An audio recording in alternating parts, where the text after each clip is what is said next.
And you know how you know somebody went to Duke? They'll tell you. It's like CrossFit. You don't have to ask. They'll It's just like tell you. It's CrossFit. kind of like CrossFit. Everyone knows where you went because when you walk in, you go, "Hi, I'm Andrew, and I It's went that to Duke." tattoo on his neck. Yeah, it's the better blue. It's the better blue. This is hot. Well, Matt, John. we never know how to. The cold open thing is like, Yeah. How you do sit do that? down with people and you just start. Yeah. You just go. So today we have two new It's so smooth. Chapelwood staff pastors who both work with pastoral and congregational care. And we have been talking a lot about mental health and resiliency and grit and all kinds of good stuff. Self-care. So Joy Johnston and Andrew Wolfe are two of our pastors. Both have backgrounds in pastoral care to this point. And so I thought today we'd just talk a little bit about that so folks who are listening can get to know who you are. But I thought we also talk at a bigger level, kind of what you're seeing and sensing and your experience as far as mental health and kind of how we need to address it in the greater world around us, not just here in Chapelwood or Houston, but everywhere where people listen to us. Why don't you first tell us real quick, Andrew, tell us a little bit about yourself. Yeah, Andrew Wolfe. I've been in Houston for 5 years. I came here to serve at St. Paul's Methodist Church down the Med Center and was promptly welcomed by this little thing called Hurricane Harvey. And so I had a really wonderful welcome shower to Houston. I've got two boys, and they're 3.5 and 1 years old. And my wife, Amanda, is a neonatal ICU nurse. So our lives are busy and pretty chaotic, but it's a good life. So Wow, that's great. Great. Beautiful kids too. How about you, Joy? Well, I've been in pastoral care for the last 7.5 years, been a pastor for 15. And so grew up in Indiana, came to Texas in 2003, I think it was. So been here ever since in Houston area. So have 3 kids. They're 18, 22, and 23, and my husband, Joel. So just keeping busy getting the last one off to college this year. And you went to college, you were a geologist. Yes. Yeah, I did many years in geology. I don't have any rocks, but what was your undergraduate degree in? philosophy and religion. Of course it was. Of course. I say that because I was history and philosophy and religion, so. Yeah, I don't know. I know nothing about rocks. No. Different fields for sure. Yeah, Russell, what was your undergraduate degree in? Human development. That explains a lot. I was searching for it. I don't know So- if I ever found it. One of the things I thought, I was just looking at some things to kind of prompt our conversation. We've been talking a lot about at least getting this year started out, mental health, especially you all had a meeting today. We had a meeting. We're trying to put together a renew kind of referral lists for people here through the church and in the community as it relates to mental health issues, marriage issues, substance abuse issues. And, you know, revisiting this list from time to time is important because we're finding more and more people in trauma. Yeah. In just difficult search situations. What are you experiencing? Not just since you've been here, because you guys have only been here about a month plus, but in your previous places too.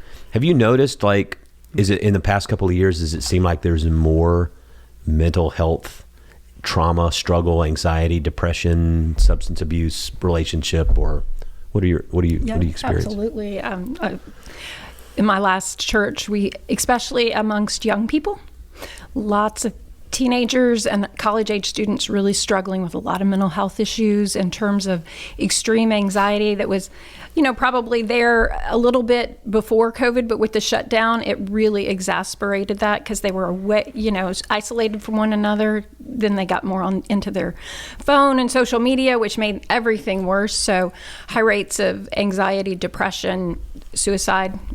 Yeah, very much that. And then also even in older adults, saw a high rate of suicide in those who were over 50, struggling with what's next in life. What am I going to do? I just got laid off. I can't find a new job. And then, of course, the stress that put on marriages as well, because there was a lot of economic uncertainty. So lots of stress in marriages and divorce. You know, maybe relationships that weren't super great or a little struggling before COVID, and then during COVID and after, just lots of people deciding, I'm not doing this anymore. So higher rates of divorce as well. Mm-hmm. How about you, Andrew? I kind of joked about Harvey being a welcome shower, but I think that year, 2017, was pretty darn pivotal, especially for our students. So that year began in August with Harvey, and it ended with the shooting in Santa Fe, right? Mm-hmm. And so, like, students in this particular area just were compounded multiple ways, and so what I keep seeing, and for people who listen, Santa Fe, not New Mexico, but that's right. Here is a suburb of Houston. Yes, suburb of Houston, halfway between Houston and Galveston, where Reverend Paul was serving down before joining our staff. So, that year was just kind of, for me, such a break open moment where it wasn't just an isolated event. It just kept compounding, and then we keep seeing that again through the pandemic, and it's just these events that really crack open so many inequalities and injustices around healthcare, around housing, around education, and this just it's not just a problem in other places. It's literally here, and it hasn't really had a lot of people to address it or to be involved in it. It's a major issue. Yeah, it feels like this is going to be, as we come out of COVID and in our denomination, some denominational struggle and disagreement. But as we're coming out on the other side of that, it feels to me like this is the lane, our big lane, where Jesus is leading, not just doing a better job of forming disciples versus the culture stuff that's influencing, but really the healing and the pulling together around a lot of the brokenness that's happened. What do you think about that? I do. I think people are hungry for the healing ministry of Jesus. And I think about that kind of from a larger perspective than just, a prayer ministry, which is very important as well. But, that people show up to church, I wonder, with these things that are rumbling around in them, wondering, is this a place that might touch in and talk about this, and might I experience some relief or a process that might lead me forward to something, And I think that the church in so many ways has farmed that out and gotten really, here's 101, 102, 103. And if you do that, rather than thinking about the healing and the reconciliation of people that are broken, and how we might talk about that, language that, and then create processes that people might get healed in. It's interesting. I was looking at there's a report that comes out. Mental Health America does the state of mental health, and this 2023 report. It was just interesting to me. They're mostly just statistics, but if any of these resonate with you, just jump in. They said from 19 to 20%, almost 21% of adults were experiencing some type of mental illness. That seemed really high to me. I mean, that means 1 in 5 people that you run across are struggling. That's 50 million Americans struggling with some type of mental illness. The vast majority, this was interesting because I know, Matt, you've done a lot with substance and recovery and all that kind of stuff. The vast majority of individuals with a substance use disorder in the U.S. are not receiving treatment. 15.3% of adults have a substance abuse or a substance use disorder in the past year. Of them, 93.5% did not receive any treatment of any kind. I'm not surprised, honestly, because it's kind of a hidden epidemic. Like, you really don't want people to know that you have a mental health issue. I mean, not many of us would open up and talk about that. I mean, I heard your sermon on Sunday where you did mention you had struggled and you had reached out and received mental health care. And so I think that's where it's important is to make it open, that it's something that we don't need to be ashamed of. Yeah. And so that people will actually get the help. But they often will cover up their mental health struggles with some sort of alcohol or substance. Well, I would just I think what I might throw in there too is, I mean, I'd like to look at, is that for a certain, that 19 to 20 demographic age? Because I guess my experience, just adults, however they define adults. Yeah. Because my experience has been that, college kids are high school kids are a lot more in tune with wellness and mental wellness. So last weekend I got to spend some time at Duke for some board meetings, and one of the afternoon sessions we got to tour this new student wellness center, and it's this gorgeous 3-story center where counseling services, where the pharmacy, where doctors, all this stuff is integrated in this one space, and then they have these little breakout rooms for these students to literally do things as simple as craft and crochet, and it's a place where these students come together to deal with the stress and the anxiety of being in that high pressure kind of situation. So when you said 19 or 20%, 1 in 5 is kind of experiencing like I think at Duke that's probably tracking pretty well, but they're really open to it. They're really open to finding ways to deal with what's going on. Whereas I wonder, with me, my older folks, like what do I you mentioned this in a sermon a couple of weeks ago, is that the younger generation does not view mental health with the same stigma that my generation or older than or Matt's generation, which is even much older than yours, John, than my generation, because if mental health meant mental illness, and that meant something was broken or wrong. Now, when you say mental health to young people, they look at it as like, okay, I have physical health, I have mental health, I have spiritual health, I have psychological health, and they look at it as like you all have to have it all in balance together. So this makes sense that in a place like Duke, a university, or where there's a place where the younger, they're not afraid to go. Yeah, talk about it. They're a lot more like easy to dive in, and they know that there's a safe space for that. So even though we have this epidemic now of mental health with young people, they're more willing to be helped or seek out help, it seems like. Mm-hmm. Yeah, and what we were experiencing, there wasn't radical things. I mean, it was like crocheting, and it was meditating, and it was doing drum circles and yoga class. I mean, it was stuff that gets them in tune with themselves and pulls them out of the high pressure that they're in, the stuff that's really drawing them down and just reconnecting to themselves.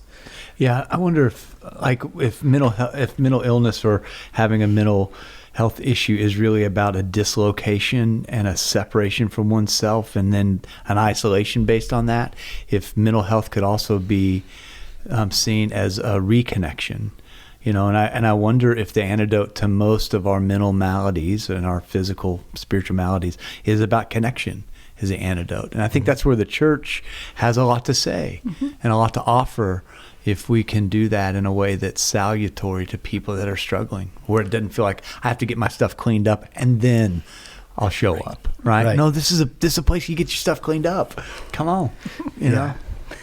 Yeah, that's one of the things I think that the church does do that, that we sort of lost in COVID, but has come back, which is the ability to connect. I mean, human connection with each other, and then around the Spirit, and just that is what has glued society together for so long, and we have really lost that. But I see that rebuilding here very much so. As people are returning, they're hungry to be in relationship with other people, and that, studies have shown actually being in relationship and being in groups actually is literally good for your mental health. And so it creates healthy endorphins. It's good for the body. So it's also good for the soul. So that's where the church can really, really be a part of bringing about the healing of our society. There's a guy who comes to church here. He comes just about every week. And he told me recently, he says, I can't hear a word you're saying. I can't understand anything in your sermon.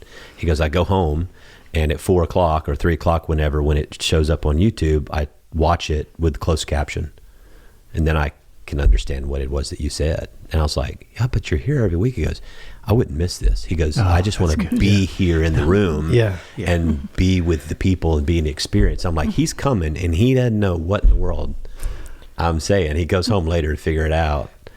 He probably is better off than some people who hear, but I just thought, man, that's really cool.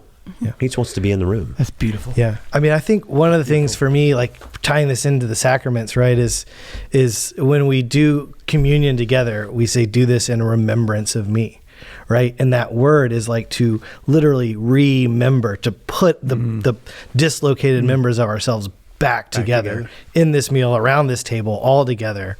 And for me, like, that has just been a kind of a place of really putting my flag in congregational care. Is how are we remembering people? How are we helping them to remember themselves? How are we helping them to remember their faith, remember, their community? Like, because we're pulled in a million different directions. And when we're stressed out and when health gets struggles, I mean, it's a powerful word for me to literally have Jesus say, remember me. And so how is the church remembering people, literally putting them together? Yeah. Another stat, they said millions of adults in the United States experience serious thoughts of suicide, the highest rate among multiracial individuals. Percentage of adults reporting serious thoughts is about 5%. That's 12 million people. I don't know, how are y'all sensing and getting a sense of this? I think with young people, it may be higher. There was a story recently in the news of a young girl who committed suicide because she had been bullied in school and the girls had attacked her, beat her up, hit her with water bottles. They filmed it. Dear Lord. And then they posted on social media, and then of course everybody piles on. So it wasn't bad enough that happened in the hallway. She had to relive it over and over and over again. And this young girl took her life. And it's just the stress and the pressure of all that we've been through. Kitty Harris, when we had a couple weeks back, talked about this whole play on, with COVID, the argument of, we got to take kids out of school to protect them. But at the same time, removing them from that social connection was almost as harmful for them in their development as the threat of COVID, right? And so now we're facing 2 years or a year in some places more of kids who've fallen behind, kids who isolated. And I think it's an epidemic that is going to take a long time to overcome. Over half of adults with mental illness do not receive treatment. Almost a third of all adults with mental illness reported that they were not able to receive the treatment that they needed, which means that they just didn't have access to it. They couldn't afford it. Now, it goes back. I know you're passionate about this because the whole justice issue. I was listening to a guy recently. He says, if we're going to really be a church that values justice, the justice of God, biblical justice, that's justice for everyone, not just the people you agree with, not just the people on your team, not just the people who vote the way you vote. It's justice for everyone. And justice justice is always about the one on the underside, the one that doesn't have access, the one that is marginalized, the one that is put away, the one that doesn't have a voice. Sometimes we think the injustice is being done to me, and yet we're the one with all the power. That's not quite what that means, but we can unpack that another time. You've been involved a little bit with when you were at St. Paul and doing some work around justice and caring for people in the community. Can you talk about that a little bit? Sure. Yeah. So out of Harvey, we had this meeting in the community where folks came together and were asking these questions of justice. How do we create equity in healthcare and education, et cetera? And so we had this kind of powwow meeting down in Braeswood area. And at that, there was a group of people from U of H, and they were like, we really want to start a health clinic. We want to do something good for the community, but we don't have anywhere to do it because it's really expensive to lease property and to do all this space. And I said, well, I really want to open a clinic. I want to do something for the community, but everyone on trustees says that's a lot of red tape and we don't want to deal with malpractice. And so it's this beautiful moment of like, I've got space, you've got know-how, let's put this thing together. And so, we opened a clinic in 2019, and it's kind of basic preventative healthcare for anyone and everyone that's provided for free of charge. But it's just, for me, it really fills that gap, going back to the statistic of people didn't have access to or whatever. Like you can get to see a doctor here in Houston, right? We have lots of places to go. But mental health crises don't wait for 6 months to get inside the doctor's office. Right. And so like having places that are stopgaps or that really meet these immediate needs are kind of a big part of how we, stem the tide of the pandemic, or that, issue. And piggybacking on that, the report here says that 11% of adults with mental illness are uninsured. Hispanic adults in the United States were the least likely to have health insurance with those with mental illness. Almost 20% reporting that they were not covered by insurance. Now think about the demographics of Houston. Yeah. Do you know what the number of uninsured adults in Houston is? I have a feeling you're gonna tell us. I definitely know, but I just wanted to see how. No, this is great. It's 26%. 26%. Well, if you think about the trend here on that Hispanics are more likely not to be insured. Yes. And you think about the demographics of Houston, that's kind of where I was leading. It's like we're about 40% Hispanic. That makes sense that if 19% is the national average, it would be much higher here than it would be. Yeah, Houston is totally a tale of two cities, right? Like the greatest medical center in the world, largest medical center, biggest oil companies, biggest oil gas companies. I mean, cutting edge technology, and then all of a sudden, 26%. NASA. Going to the moon. And then 26% of people who live here with all of that economic power, all of that stuff happening in our backyard, 26% can't get access. And, our healthcare is tied up to our jobs as well. So what is that saying about how we face or how we address mental health issues as well? Yeah. It's where people are getting their care from. That's why the county jail, they say in Houston, is the largest mental health facility in the state of Texas. And because that's what folks that don't have access to that are going to have more occurrences with the law, than say my boys would. And that's the place that folks go when there's a lot of depression, anxiety, fear, trauma. Is it that then the county jail becomes a place where our culture does that. What I was going to say is not only, there's that group that doesn't have any access.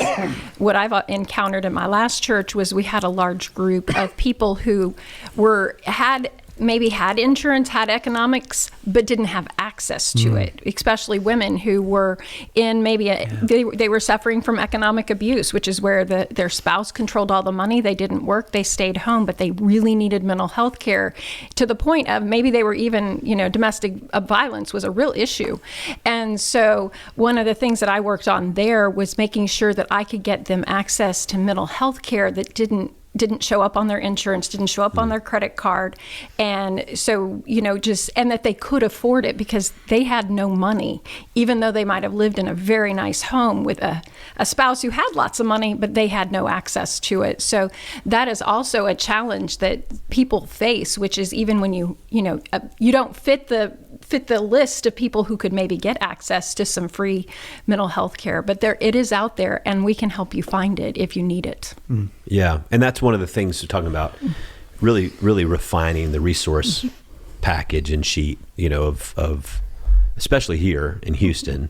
But I think this is work that churches are going to need to do wherever they find themselves. Yeah. No matter where they are.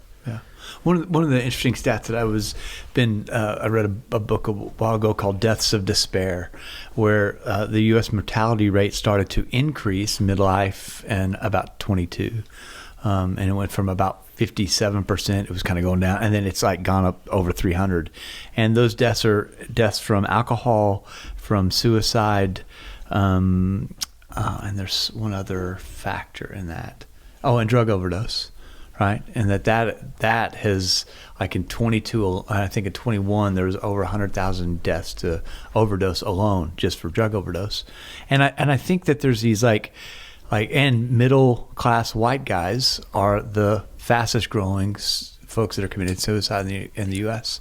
And so I just think that there's like this something that our system, it's like the canary in the coal mine, that I think that there's a way for us to talk about mental health as if now just get back in the game, right? Rather than being a prophetic maybe voice in our culture that says the game that is being played is rigged against us, both in terms of our families, in terms of our intimacy of relationships, and in terms of what it means to be human together. And we need to reimagine the game in a sense. And I just wonder what how we do that as a church and with the pastoral kind of kind of utterance and care that requires of us. Yeah, in a church like ours, we're pretty diverse as well. I mean, we sit here on our main campus in a very privileged, very nice neighborhood, but we also have a campus that's across I-10 in a very different demographic, a very different neighborhood, very different makeup. But even here on our campus, you come on Saturday night and you're going to get a totally different experience at Mercy Street than you get on Sunday morning. And I think that's why it's so important. We say all the time, it's like Mercy Street is not the only place that has people who have addiction issues or drug issues or alcohol issues or marriage issues or brokenness issues.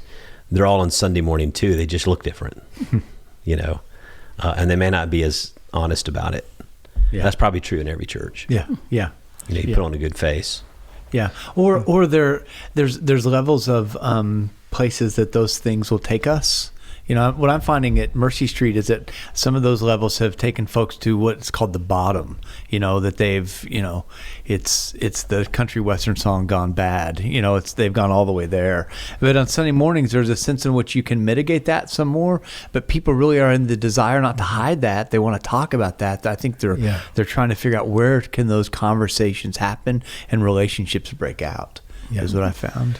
I mean, I think to answer your question too, Matt, is, I think when the church is that kind of prophetic voice that stands in those gaps where we do see that disconnect, I think what we're going to find is that the powers are going to push back, and they're going to push back really hard, right? That when the church starts saying, well, maybe the game is rigged and we should look at another way, there's going to be a lot more voices that say, those people are insane. They're wrong. Don't listen to that. The game that you're playing is the game that you should be playing, right?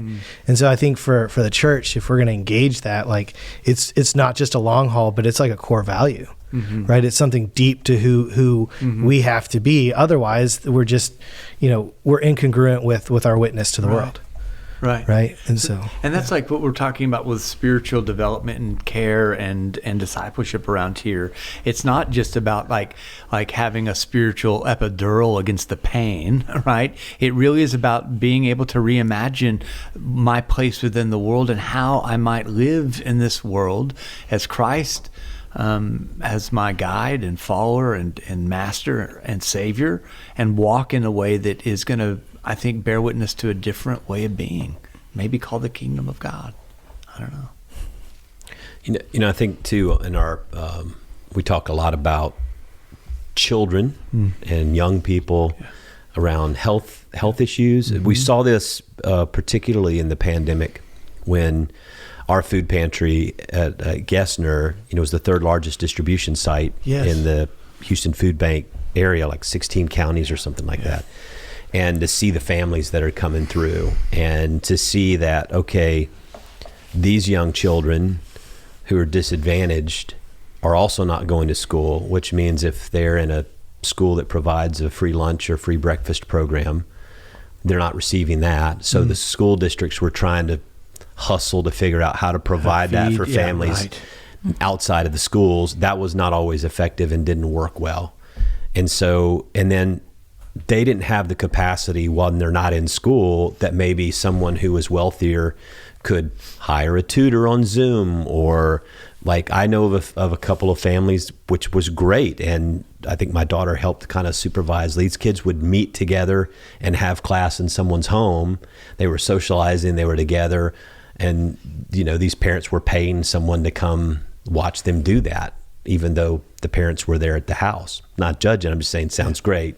But it was kind of like, I'm paying for someone to come do school with our group of kids, even though they're not allowed to go to school. And then a lot of other people didn't have that. Yeah. But not only with those aspects on socioeconomic stuff, but even before the pandemic, this research says that anxiety and depression were becoming more common among children and adolescents, increasing 27% and 24% respectively from 16 to 19.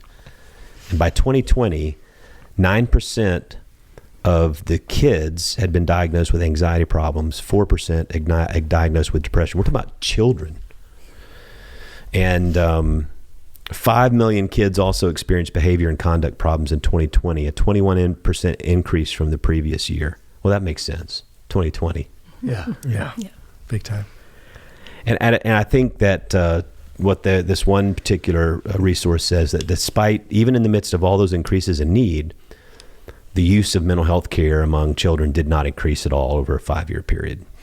So you have now the increase in anxiety, increase in depression among children and youth, a lot of them not receiving treatment, no increase in providers or treatment places. Texas children, I think it was George Youngblood was telling me, it was like a 900% increase in the anxiety, depression, mental health. Yeah, their admissions.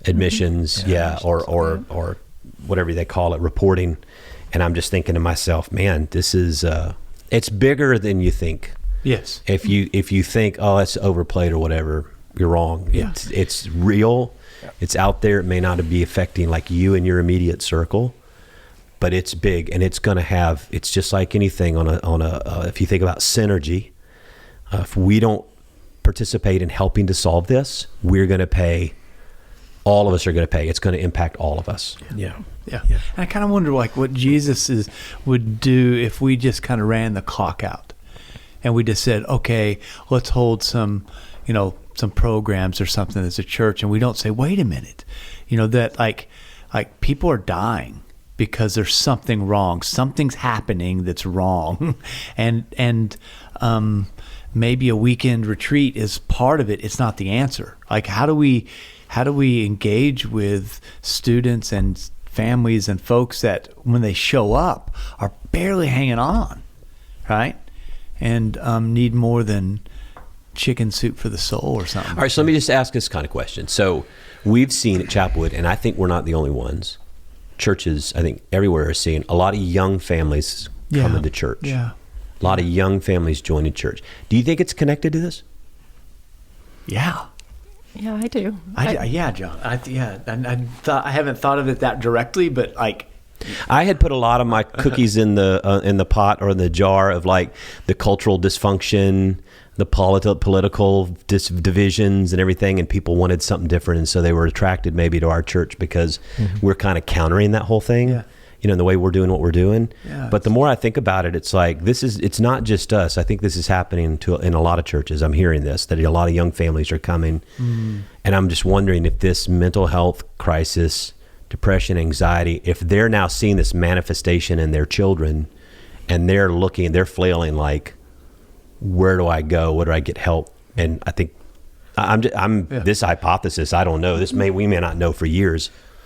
Yeah, I mean, I think with a young family myself, like all that I crave, I think what my kids crave is stability, is routine.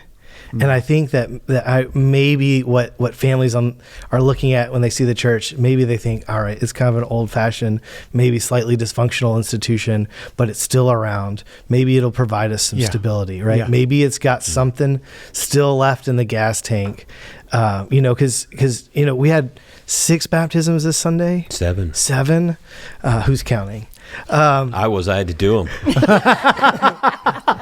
But I was with you at the 8:30, and I was right there in the second row, third row, and 11 o'clock, and there were 2 moms and one of the dads that, like, their eyes were they were not dry, right? Like watching their child be baptized was so monumental to them that, like, they were kind of trying to hold back those tears in that moment because it was such a beautiful blessing, a moment of grace.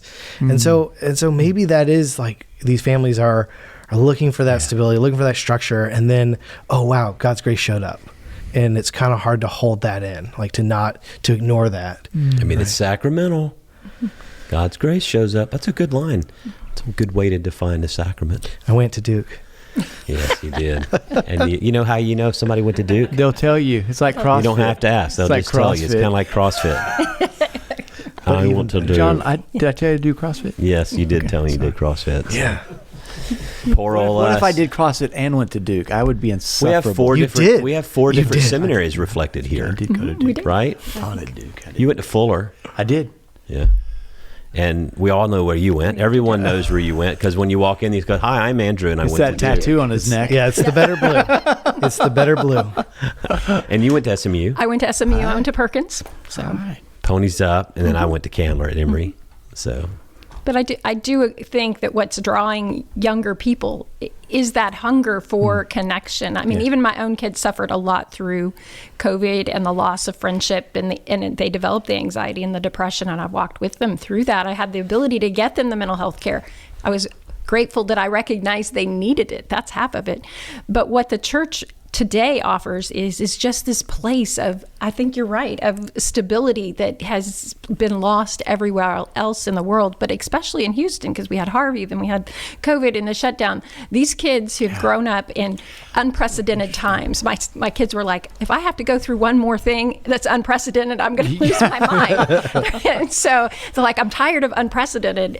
They're even my own kids who are, young adults are looking for that anchor, that place to call home that has been there for a long time. So they love Chapelwood. So thank you.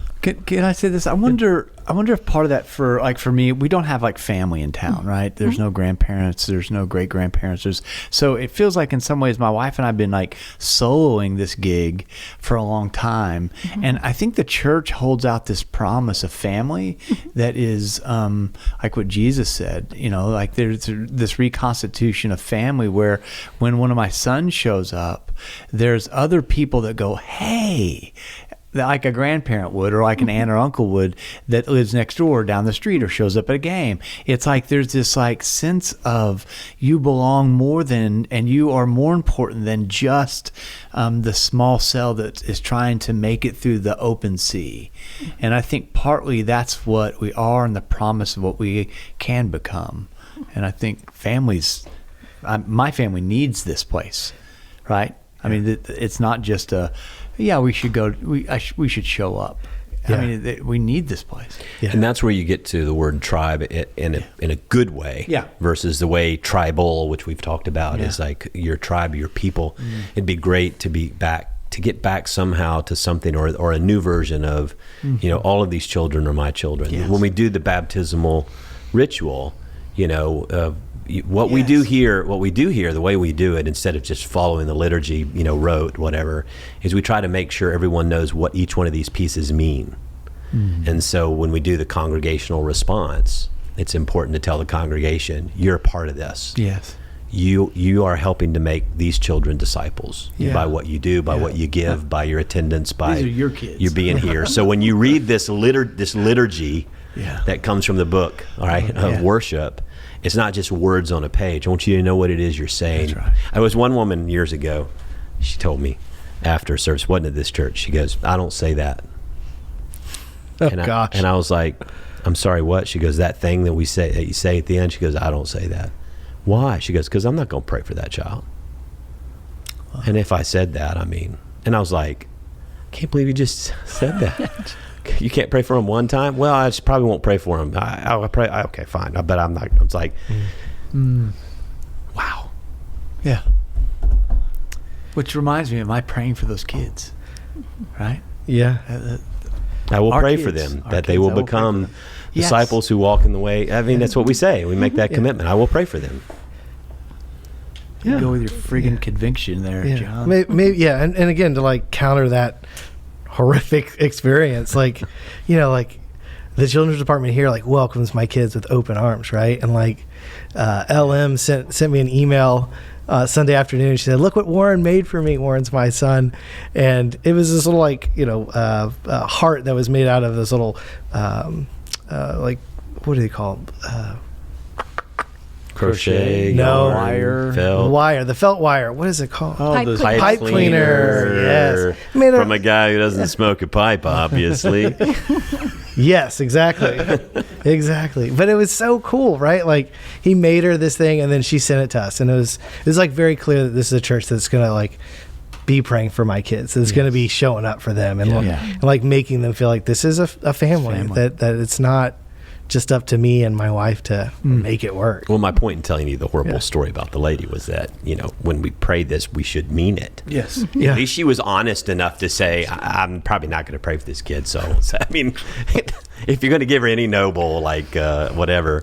All right, so as we leave, one word of advice you'd give to anybody listening that feels as if they are struggling or depressed or anxious, or maybe they have a child or a young person, what would be your advice for them? I'd say reach out to us, your pastors. We have resources. We know community places that we can get you help and get you headed in the right direction. We have resources in the church, for all economics and all options. And churches have been shown to be the first, we're the kind of the ER for mental health. Yeah, so come and right. let us help you reach out, because we want to walk with you. God Yes. wants to heal you. Yeah. Thanks. That's good. What I would say to those who are listening and thinking about, being in a moment of crisis is to maybe look at going back to some first loves, some things that have sustained you throughout your life, that kind of ground you and keep you connected to who you are. So whether that's art, for me it's playing golf, whether it's reading or something like find those places where there are touchstones that have been really important for you. Maybe find some refuge there. And then kind of let that reorient you. Come to church, but I think there are some things that we have already naturally built into who we are that just reconnect us to ourselves, and to give those things a shot. That's great. Yeah, how about you? I normally just give folks your phone number. Oh, thank you. 975. No, I think those are great. I kind of go back to connection.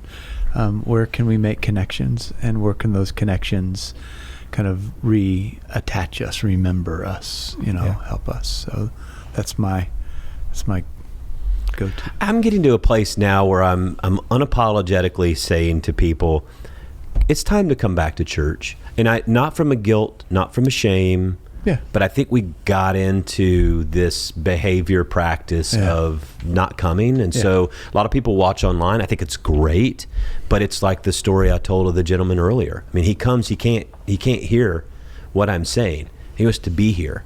And so if you can be in the community, like you said, a community that loves you, cares about you, if nothing else, even if you never speak to another person while you're there, there's something that's happening. Right? It's mystical. We can't explain it. It's mystery. Yes. But it's going to seep into you somehow. Just watching other people interact is something that can, I think, do good for your soul. Yeah. And I think if you're feeling isolated, I think anxiety, depression comes from everywhere. But a lot of people, I think, through COVID, feel isolated. They've withdrawn. They don't get out as much as they used to. So I think that would be my 2 cents. Is I think tapping into a love, and tap into a love that involves other people. Right. That's my thought, anyways. Hey, thanks for coming. Yeah, this is and great. sharing a Appreciate few it. minutes with us. I know we'll have you all on again and talk about different things, and so this has been really good. So we have this way we sign off, and before I do, make sure if you're listening to this podcast, please subscribe to the podcast. Make sure you rate it. Give us 5 stars. That makes it good, doesn't it, Jeff? Just when you see 5 stars, You just say, pushes what it are up. those folks up to? This is so good. I'd listen to that. I want to To listen be to this. number 1 in Apple Podcast. Yes. And what? Help us to get to number 1 in Apple Podcast. Number 1 in whatever category this is. I'm not really sure what category Random this is. podcasts. Pod have 2 mercy. guys and a microphone. 2 guys and a mic. But anything you do, and when you share it, when you like it, when you subscribing is good. It does. It drives up whatever the magic algorithms of Elon Musk and Facebook Meta and whatever they're That's right. doing. I don't know what they're Whatever they're doing, but they kind of soak up to the top. So we have this way we sign off where we just say our names. So we're going to see if we can do it first take. All right. We'll have to cut. I'm John Stevens. I'm Matt Russell. I'm Andrew Wolfe. I'm Joy Johnston. And this is Pod Have Mercy.